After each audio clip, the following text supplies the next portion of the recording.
All right, we are back, and it's still Crossfire with Dakbo and Ishoma. We have a gentleman in the studio who joined us after that time out, and it's no other person but one of our regulars, and very deep analysis and a robust conversation that we normally have with him every time he's here in the studio. It's no other person but Havanavi. Good to have you on Crossfire this morning. Good morning, Shoma. Good to have you here. good to be back again, yeah. Yeah, I mean, a lot is happening, and, you know, on the show we try to take it cool, but at the same time pass very vital information out to all our viewers. And at the same time, it's been a while because we get busy on the show. But don't forget, it's a call-in program. You can let us know exactly what your thought is on any of the issues that we have raised, and our numbers will show on the screen. And if you really want to call onto the show today, please go ahead. It's Feedback Friday, and so we'd like to take feedback from you. Now, let's quickly take a few comments on some of the stories making headlines. Yesterday, there was a slated meeting, the Federal Executive Council meeting that was, for Wednesday, that was cancelled. And it became a bit worrisome that President Buhari is in town, and his deputy, the vice president, is in town. The ministers are all present, but the meeting was cancelled. And I'm beginning to wonder if President Muhammadu Buhari really and truly, mean business this time around now that he's back. I wouldn't, what's your take on that? Twice, 3 meetings since he came back from his medical leave. 2 meetings have been cancelled out of 3. It is one excuse too many. You know, it's like the Federal Executive Council meeting. The reason for cancellation, is that they have run out of reason. The first one, they submitted a report about, are you okay? They said they want to consider the report and the meeting because of the report. Can the report be considered during the meeting or in the meeting? So that one went without much uproar. But the last one now, the reason is laughable. You understand? Because you know that there's always a Wednesday for that day. The meeting is fixed constitutionally for Wednesdays.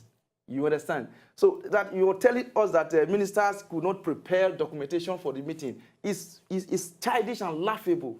You know? So for how long will this government begin to, continue to make us a laughing stock in the international community? You understand? The Minister for Information, I don't know how to describe him anyway. You know, he can say anything.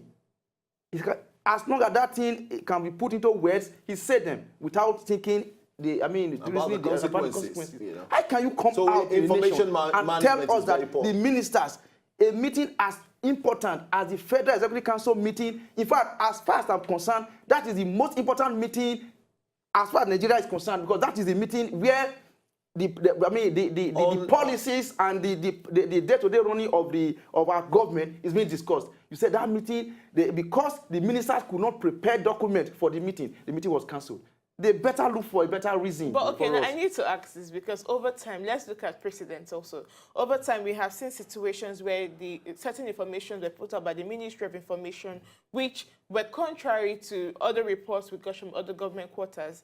And those reports, according to them, those statements were totally far apart. So don't you think, maybe it's also time we put aside that, statement without having to tie it as a reflection of the Buhari-led administration? It was an information. Are you separating the minister from the government, or what maybe are you at trying to do? this point in time, maybe we should. It is not tenable to do. You understand? Because he is the mouthpiece of the government. Whatever he says, especially when he's speaking in his position as the Minister for Information, he's informing us about the runnings of the government. So you cannot separate the Minister for Information from the government. And information management, information dissemination, emanates, it starts and ends in that ministry. And he's the head of that ministry. And I think the better thing to do by the government, if the Minister for Information is misinforming the nation, policy, or is not actually, telling us what is going on, or is not, saying what the president actually would have said if he was the one talking to us, then he should be relieved of his job. The president should have I mean, that you should be bold enough to say, yes, this man, you have been misinformed. You are not saying, you are not talking for me, you are not talking for the government. You understand? So he should be relieved of his job, and a better, a competent person will be put in his place. That is what I see.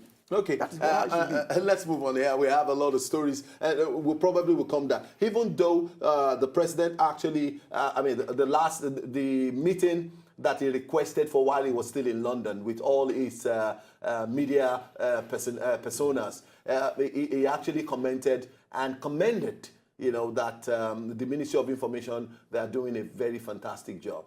And so maybe the president is actually satisfied with his job or something. You just talk about information management. You understand? Because when you read body languages and the sound language, they don't go. That is it. They don't go together. Okay. They don't go together. All right, let's go on here now.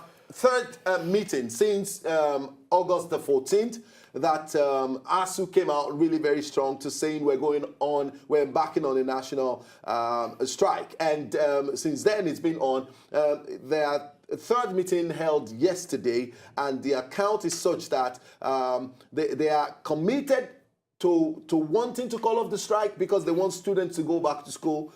But it is on the notes that federal government must hold very strong and stay positive on the other side, of the promises that they have made. And over time, I mean, everything is hinging on the fact that the federal government cannot be trusted. I mean, if people are coming out to really make very categorical statement about government promising and not fulfilling.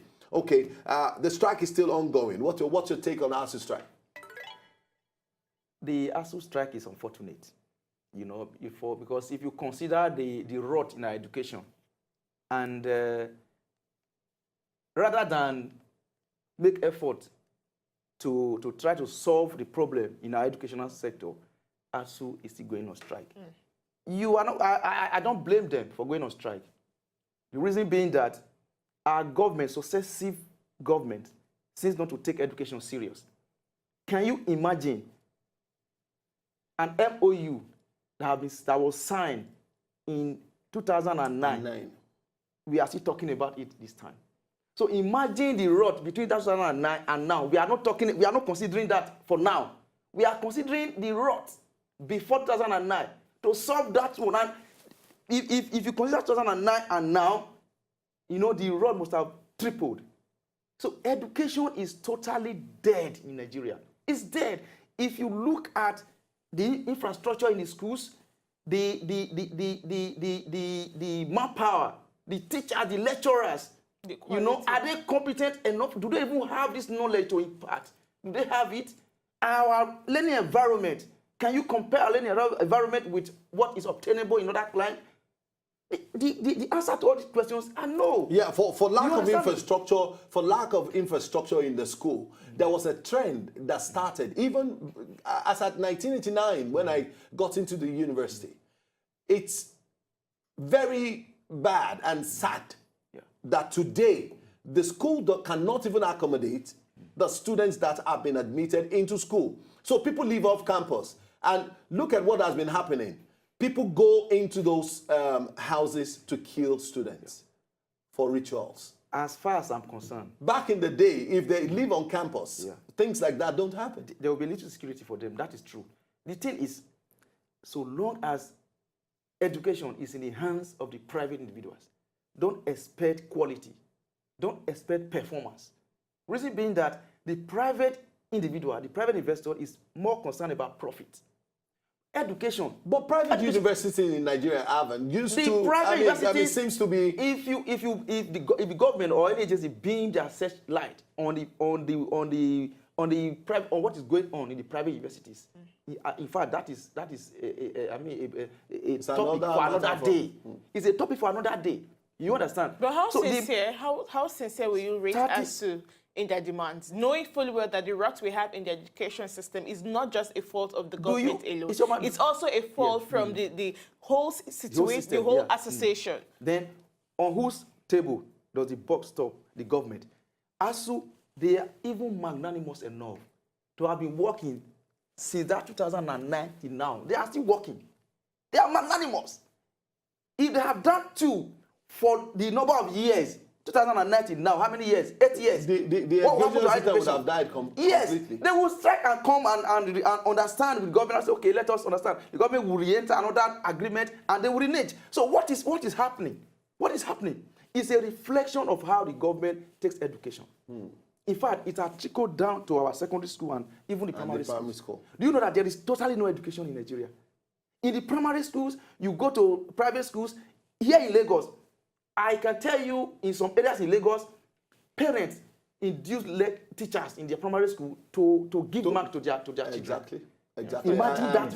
Imagine to that extent. So what type of you can tomorrow, see a teacher coming to tell you your son is very weak in mathematics. I am the mathematics teacher. If I take him on one-on-one, he will improve. And I mean, I was approached by my son's teacher like that some time ago in the primary school. So I mean, I can relate with what you're saying. Now, National Association of Resident Doctors, we will suspend strike upon receipt of payment, proof of payment of salary arrears. Everything still has to do with salaries. You can imagine that doctors it's who all have about taken salaries. oath, It's never. doctors who have taken oath. Okay, what are they asking for? Stethoscope. What are they asking for? We never Needles see them and syringe. protest. No. What are they asking for? We never see them protest as much for government to do more to improve the quality of services. They're not saying that government should build more hospitals. The only thing we hear them is all about the salaries. You know what? Knowing fully well that many of them are part of the rot in the healthcare system. Many of them, rather than attending to patients. How do you mean they are part of the rot in the system? Allow me explain. Okay. You have a government hospital, for example. Patients come there for treatment, for consultation. But what do many of them do? They tell them, we do not have this. They refer them to their own private because they don't hospitals. have it. But in sincerity, yes, in sincerity, we all have budgetary allocations, which the ministry, which the Commissioner for Health in those respective states, there are times they get machinery and equipment for them. But what happens? The corruption in the healthcare system, they find their way into the managers of private hospitals. No, so at the end of the day, I'm so much in doubt of what you're saying. No. If you recall, but that is just a part of the problem. If you recall, last time we had a medical doctor on Crossfire. Yeah. And being a medical practitioner, he also exposed some of the rot being carried out by even medical personnel. So this is not an unknown fact. So the issue here is health system. If I knew we'd probably be having this, we should have brought Dr. Juliet on the show. The rot in the health sector is as a result of the rot in Nigeria.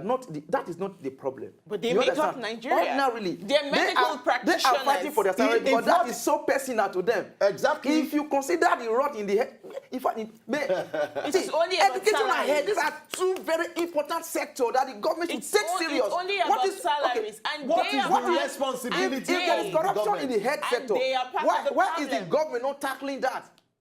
Imagine what the president of Tanzania did to their health sector when within 2 months of his presidency, what he did to the health sector, how he revolutionized the health sector. What our government doing? He promised to fight corruption. And now you are lamenting corruption in the health sector. There's a triage, to government responsibility to the people. Education, securities of life and property, and health. And this government has failed in all. Now, I want to ask this question. The government cannot take education and health serious. Gentlemen. In fact, and security of life and property. There is no use. If the government of Nigeria is to eradicate corruption in the education system and in the healthcare system as it should, do you agree that a lot of jobs will be lost? Let the jobs be lost. And then more people will be employed. Let health grow. Do you agree that a lot of jobs will be lost? I recall during the administration of former Governor Adams Oshomole in Edo State, when he came out, he tried to implement certain policies to make examinations and all of that to make the education system in the state threatened. What happened? There was a lot of media backlash saying no, but these are civil servants. These are people. So my issue now is, because of the media backlash, he now relaxed. You will now not do the work. Consider the media backlash about embezzlement. Do they stop embezzling money? Unfortunately, that is the society we have found ourselves. And that is why I'm asking, when push comes to push and the government needs to sanitize this system, will you stand behind the government's back and say yes? When push comes to shove, it will be very clear. If the leader is sincere, everybody will say it. You understand? If you are sincere with a very clear intention, and all of us know where you are going to, don't forget, communication is key. You understand it? Yeah. You might have good intention, you may be sincere, but if you take your communication not serious, people will misunderstand you and maybe backlash you, and the policy will not. Another thing we should look at: if this government is sincere, Alvan, they gave some days ultimatum. Yeah. If you do not do this, we will go on a strike. 1 week ultimatum. And then 4 days to the strike. What is the time you are calling them for engagement? I mean, it shows a very huge level of irresponsibility. Anyway, that's not the major issue. It's very funny that the Minister for Health today, Dr. Isaac Adewale, in 1984, he was the president of the Nigerian Association of Resident Doctors. You know, they went on strike. You know, and he was declared he was dismissed and declared wanted. He ran out of the country.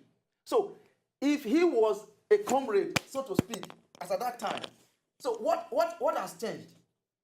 He is supposed to be in a position to understand the pains, the rocks. You understand? So there is supposed to be, something like strike in the head ministry, as long as he is the head minister, because he's supposed to understand everything. And you know the unfortunate thing, we have Dr. Adewale, who is the Minister of Health. We have Dr. Ngige, the Minister of Labour and Employment. Yes. We have the medical doctor too.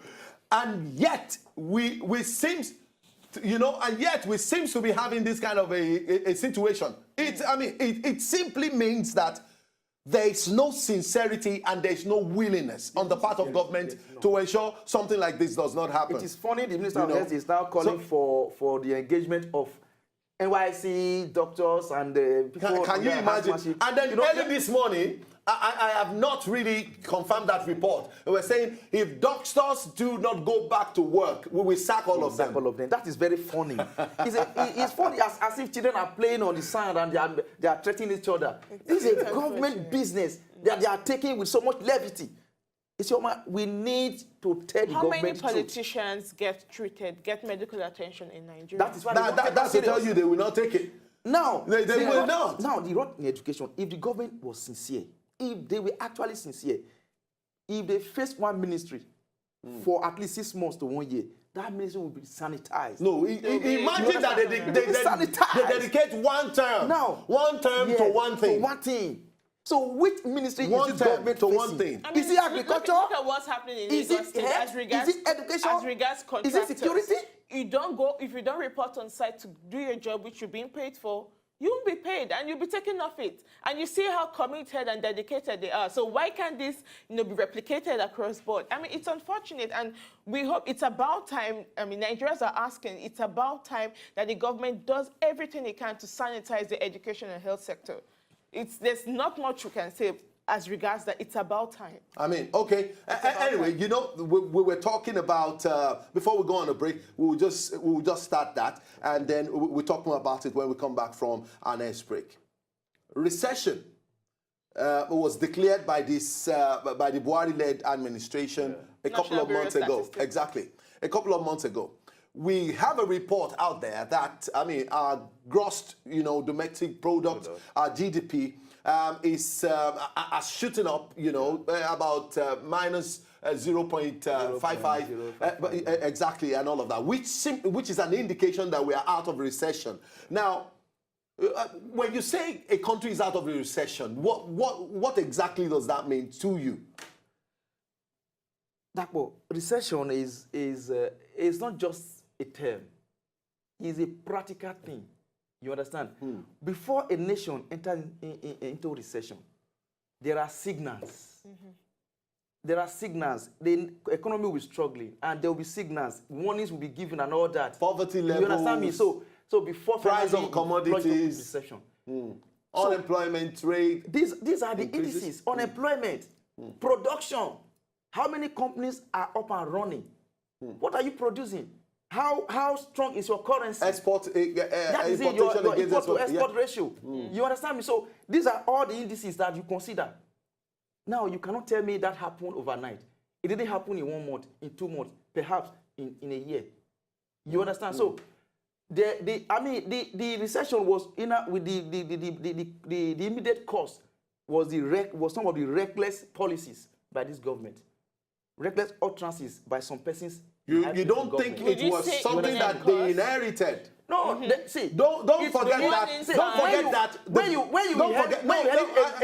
I start to correct that. I start to correct that. A declining economy. Not economy in recession. The minister of finance, not economy doubling in recession. as the head of economy in the past administration, led by Goodluck Jonathan. He gave the warning. He gave the warning, and he said Nigeria is in recession. She said that. That warning, it was economical with the truth. You understand? I don't think so. No. Why are you being economical here? Nigeria entered recession in 2016. Yeah. Officially entered recession 2016. The warning that the Okojo-Iweala gave was to make us stand up to avert it. What specifically was her statement? If we continue at the pace we are going, we will get into a recession. But did that statement. Government heed to the warning? No. So it The was, government didn't. so The next government that came didn't heed to the warning too. In reality, it was the activities that government did that there put was no us in this savings. position. All right, let's hold on that thought. We'll go on a short break. When we come back, we will be discussing, is Nigeria really out of recession? We'll be right back after this time out.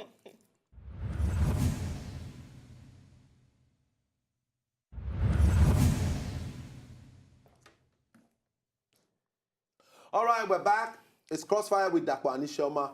We have Avanade in the studio, and we've been talking about national matters.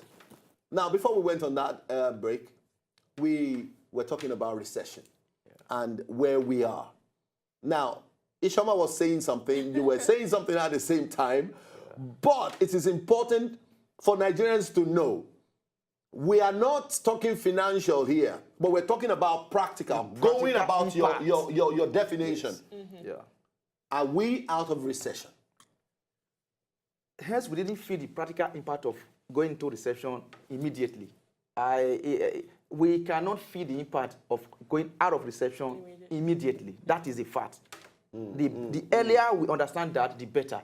So it will take some time, you know, for the ordinary person on the street to feel the impact, for the jobless man to get a job, for the company that has not been producing, that couldn't import raw material, to be able to access forest and start production. Exactly. You understand? So it will take some time to attract foreign exchange too. Foreign exchange too for people who are depending on some form of importation. Yes. So so it cannot happen overnight. Let us keep our celebration in abeyance until the practical impact of going out of recession is felt. That is my a lot of people believe that recession, as it were, should be put more money in the pocket of Nigerians, and at the same time put plenty food on our table. Even when the economy was booming, even when our economy was booming, you understand me? So how many food was on our table? How much money was in our pocket? Not to talk of, we just say officially we are out of recession. These are simple calculations by economic indices and all that. You understand me? So now we begin to expect the government to take advantage of this. You know, in what way? We have ministers in all the ministries. There's employment. There's a Minister of Investment and all that. So they should be able to take advantage of it. Key into it, strengthen make sure the manufacturing. You attract investors. You know, I mean, hold meeting with manufacturers as well in Nigeria and know their problems. Okay. Why are they not creating employment? There are ways you can intervene. There's another angle I want to bring in here. Now, the reason why Nigeria has not grown to the capacity issued is because we're an import-dependent nation rather than exportation. And I also know that our naira can be strengthened when we focus more on exportation and local production than when we focus more on importation. Now, this government has been doing a lot, quite a lot, as regards exportation in the agricultural sector. Now, during that break, gentlemen, you were trying to downplay the effects which it's having on our economy in the terms of price and commodities, particularly food prices. For example, the government is doing a lot in the exportation of yam tubers, but unfortunately, it's having Ishama, don't go there. Ishama, don't go there. Don't go there. They exported all the yams that we're supposed to be eating. All the yams that is meant for us. Can I finish, please? Unfortunately, Mm-hmm. we are yet to increase our local production to be able to meet at par what we export and what we consume locally. Now, if you say, going by your definition of recession, your exportation and your importation, there is a wide margin where importation is higher than exportation. Now, this government is focusing on exportation here to also help increase the value export at all of the costs? naira. So, must you export the at all government, costs, even when we know? So how do you expect to grow your naira? How do you expect to grow your You don't have to grow it if you do not export? You don't have to grow it at all.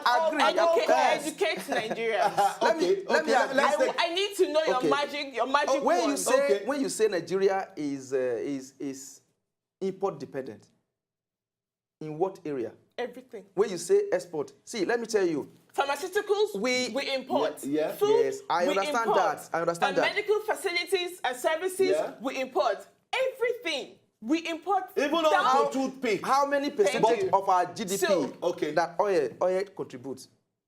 Oil contributes more than 50%.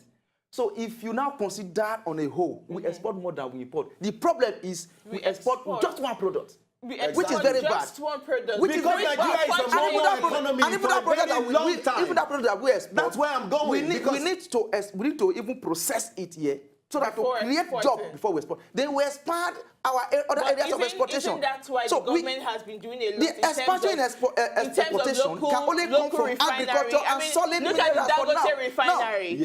A lot of concession and support is going into that. In full capacity. But so a lot is going underground, underway. I think the immediate one should be to fall back to modular refineries, refineries, which are already on ground.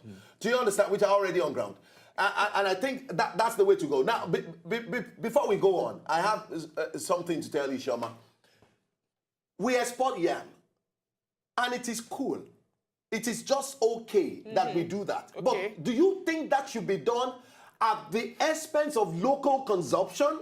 No. That is the reason why. If we produce a lot of yam to the point that we're beginning to have excess, let us start exporting tomatoes. Because a very huge percentage of our tomatoes get spoiled. Now, if I recall, you don't get wasted. So let us create room. Now, gentlemen, if I recall, not yam, that is not even enough. And I am saying this with every sense of humility in me and honesty.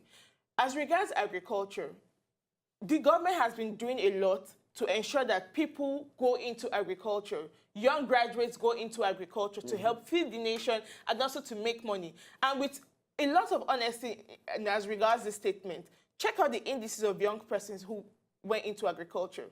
I am one of them.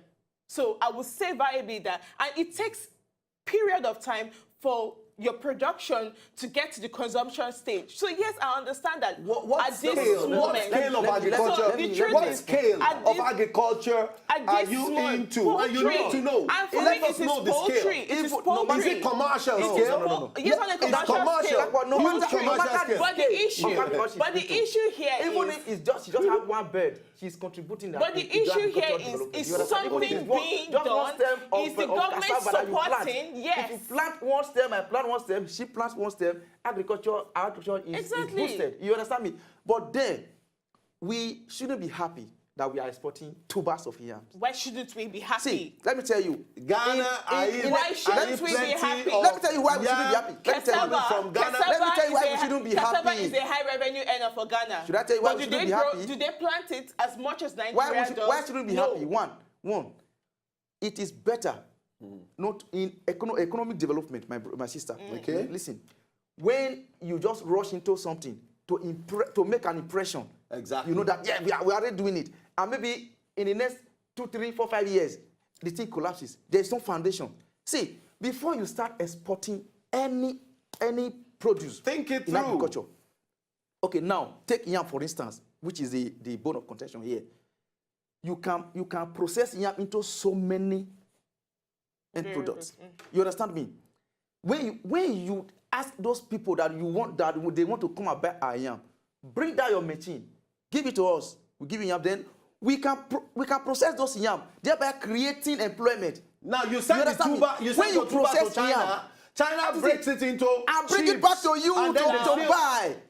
And bring this yam back to you to buy at the higher cost, and you are now chasing that higher cost with your little dollar that you have. So the bone of contention here is what with the local consumption is not sufficient. It is not about local consumption. Kindly go into agriculture. Our viewers go into agriculture. No, I disagree. Our local production to meet our expectations. I disagree with you. See, in Japan has an economic policy or economic what do you call it now? Ideology, or so to speak, that don't eat what you produce. Produce for others. When you produce for them, they now depend on you. It's not about local production or local consumption. In fact, if we export all our yam produce, if we export all of them, it will make all of us go back to the land to go and cultivate yam. You just answered you just supported me now. No. Coffee grows the highest in Africa. You shouldn't just export whole tubers. No, so let us process you are exporting crude oil. We are angry about that. We can do yam flour. You are not processing our crude oil. You are exporting it in crude form. Now you want to start exporting another product. You are exporting it in crude form. Yes. No. When you export crude, you are exporting our jobs. We do yam flour. We can do yam flour. We can do yam chips. We can produce. We can just. That is it. Process this thing to import machines from China. All right. It's simple. The government is committed. Can't we produce okay, let's quickly take a call. Let's quickly take a call. Hello, good morning, Oye. How are you today? Oye, are you there? Hello, Oye. Okay. Please call us back. You know, so, I totally agree with what he's saying. Everything we try to export, we do it in a crude form. Why, in a crude form. And then we now import back the finished products. That's what we've been doing with our oil, with our crude oil, all this while. Let me say this Until recently, we are beginning to say, okay, our refineries are not for sale. We will repair them, or we will break them into modular forms and encourage modular refineries. Exportation of some of these agricultural produce has been on a private participation before basis. Now, I know, yes, for us to get to that level where we begin to feed the nation, we need the government to also support more. All right, let's quickly. Hello, Daniel, are you there? Yeah, I'm there, yeah. Good morning, Daniel. How are you today? Good morning. I'm very fine. Great. Let's take your thoughts. Yeah, I love the program because I listen to everything going on. Thank you very much. There's something we're going through. We Nigerians, we need to understand something. In a country where we hungry, people are dying, they're starving, we still need food. And you can't be exporting all our food for money. We don't even get the money. So the point is, we need to eat first. We need food to eat. Please, we're begging you, please try your best to help us, Nigeria. Yeah, people are hungry. Thank you so much, Daniel. Well, that's very spot on. People are hungry, yeah. You can see the passion. Yes, we need to eat first. We have eaten. People are hungry, and you are taking yam out because you want to make money. It's one of the wrongest moves. Okay. Than to go out in crude form. That is my take. It better not go out. You can encourage entrepreneurship in the areas of yam processing, cassava processing. Encourage these young entrepreneurs to access loans or whatever. Talk to your counterpart, your partners in abroad. See, as a minister, you have enough power to go out and source for business. You know what? You don't have to wait for the president. You know, you understand me? I was somewhere. Let them bring this message for us. I was privileged to be somewhere outside the country. Private partnership and private investors. And you know what happened? Because the government cannot do this alone. And the I saw a pando flower. Yes. I saw a pando flower. And so I was asking my host, I'm like, what is this? He said, we call it gira here. I said, what is gira? He said, no, can't you see? It's from Nigeria now. Ayola. I know that it's from Nigeria, and that a lot of people. He said there is no household you will get into, and they are Nigerians, and you will not see this product. Yes. And I'm like, oh, very impressive, very, very impressive. But we are hungry in Nigeria. We are hungry here. But if we have as many Ayolas as possible, also in the country. Now we need to be very clear here, and this is another problem. There are a lot of what happens? It will be very affordable outside the country. It will be very expensive here. How many people can afford to buy yam flour? How many people? You should go to the market, please. Let us be honest here. There are a lot of young persons like myself who are going into agriculture, one form or one chain in agriculture, but there is a big problem: capital. I know how strenuous it was for me to start to the little level I got to without any private investorship support or any support from the government. You're lucky. And it's strenuous. Very lucky. It is really strenuous. Very lucky, and there are a lot of young persons, there are a lot of farmers who also need investorship, who also need support. You're here talking about machinery, for example, for us to turn the produce into many end products. Yeah. This is something which the government and also private investorship should come into. But everybody is more focused on entertainment. We need to make that clear. Which, I don't think so. I don't think so. Because I don't think so. They seem to be making a lot of money. Millions, which some of these huge brands make available for endorsement. Rather, agriculture, which is the most important bit, hold on to that it's thought. not supported. Hello, good morning, Yusuf. Hello, Yusuf. Hello, Yusuf. Okay. Now, I mean, you may disagree. I disagree. But our viewers will understand this. I disagree. So how come the federal government has not come up with a policy? If you want to go into agri, we will give you land, we will give you money, but you need to be trained as a farmer. Send people to school to train as farmers. Lagos State government is not as much. Lagos State. Not as much. The problem in Nigeria is very unfortunate that the problem of this country is multifaceted. You understand me? It seems that no matter how serious the government of the day might appear in any area, you discover that everything ends up in private pockets. You understand me? For instance, going back to corruption? Yeah, corruption. Which this present government has huge amount of money on supply of fertilizers. So there are granular corruption here and there in the local government, in the agricultural chain system. You understand me? There's corruption everywhere. Okay, if the government is okay, I understand the banks, the commercial banks, make a percentage of their annual profit as exclusively. But that is given to people who are doing agri for money. You cannot access it. You will not, because they need a collateral from you. They will come to your farm, they will see the big land you have. For this young entrepreneur, if you have the potential, to have that effect that they tend to have. As a struggling farmer, and you have a lot of potential in your production output, and yet, unfortunately, you have not gotten to the level, to the big industries where you have all that. They only give money to people who are creditworthy. So that is the reason. You must be creditworthy. That is where the corruption is. It's not that you look like a farmer, or you appear like a farmer, or you are a farmer. How can if you are not creditworthy, how do you appear like a farmer? That's what I'm saying. Let them come to my farm and see that I have something that I'm doing. It still does not impress them. So how can agriculture grow? When you drop a program, it is still a government problem. When a government drop a program on how to help farmers, for instance, Nigerians will be in charge of supervising the program, making sure the program works and all that. These Nigerians at every point of authority.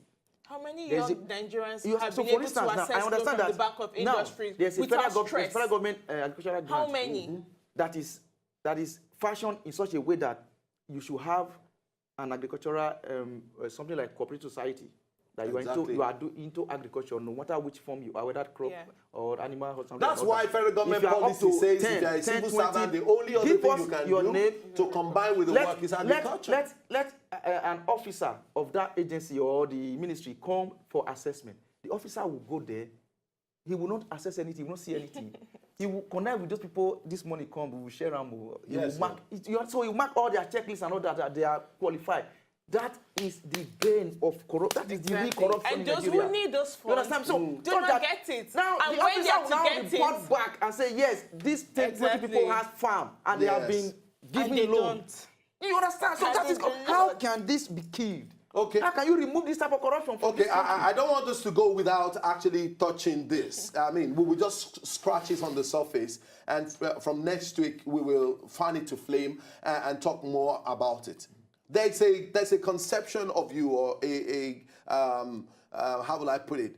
An idea of what restructuring. You know, in recent past, we have had a lot of people come out to talk about restructuring. Some people said APC promised us the restructuring of the mind, not restructuring of, you know, That's the first step to restructure the yeah, mind. change begins with us. Yes, that's the first step, not you. the absolute step. Okay, so you have to restructure the mind. You are trying to color the text. Yeah, You are coloring it. Amen, really, very quickly. What is restructuring to you? You see, from what I understand and have been made to understand, Yeah. because I've followed so many discussions and so many opinion leaders on this issue of restructuring. Restructuring shouldn't mean different things to different people. Restructuring is just a word, it's just one concept. You know, before independence, Nigeria was structured, albeit by our founding fathers and our representatives. As at that time, it was that every part of Nigeria took part in the conversation about how Nigeria will be structured until they now agree on federalism.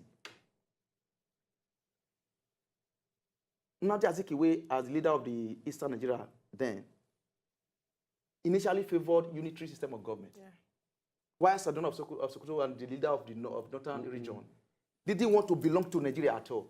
You see, so it took some time for Awolowo and others to actually sell the idea of federalism and how, productive it would be for us to be a federal state. So the colonial masters invited it to London, and they agreed, and they now dropped a constitution to a regional Decree government, 24. so that you have a federal government where the regions will be autonomous to a very large extent. And then You understand me? So there was boom, everybody was happy. We were all happy. There was a lot of competition. Competition, the Western region began to grow, the North began to have their Granite Pyramid, the Midwest began to have their palm oil and rubber, you know, cocoa, just like that. We were growing. So until the military came. The military came and they destructured Nigeria. To be specific. You understand me? So a certain government, a certain military government. No. It's not. To be specific. When They have a different agenda. If the first coup in Nigeria in 1960, if that coup was successful, you understand me? Peradventure we will not be in the quagmire. 1966, we will not be in this quagmire. After 1966, we probably will be. You know, will be. When the government of Gowon dissolved the regional government and formed 12 states, that was the first destructuring. Yeah. You know, so there was a structure, a working structure, which everybody was happy with. The military came and destructured. So it's worthy of note. We are out of time it's now. worthy of note that the one side, one particular region of the country, under the aegis of the military juntas, they were all 90% of the military leaders were from this region of the country. So they skewed the structure to their advantage. Now we are not in democracy. And we are saying no. Time to continue. We were not part of this structure. If we're going to restructure, are you saying we should abolish state and go back to regionalization in one word? Yes or no? Because we have to go. We can keep states and go back to regions. We can keep state. We will be state and then region. capture all the state so will make all the state will represent the local government. Scrap local government, retain state, go back to region. Yes. Okay, and go back to. I think I will go with the Western leaders communicate. That is it. I will go with that. All right. Anyway, we wish that we have more time to actually discuss this. But next week we will try and take time to discuss about this in full and see how everything pans out. This is how far we can go on. To enjoy more of these our Ogbonge videos when you just watch, press this button to subscribe on top of our YouTube page. You go love am.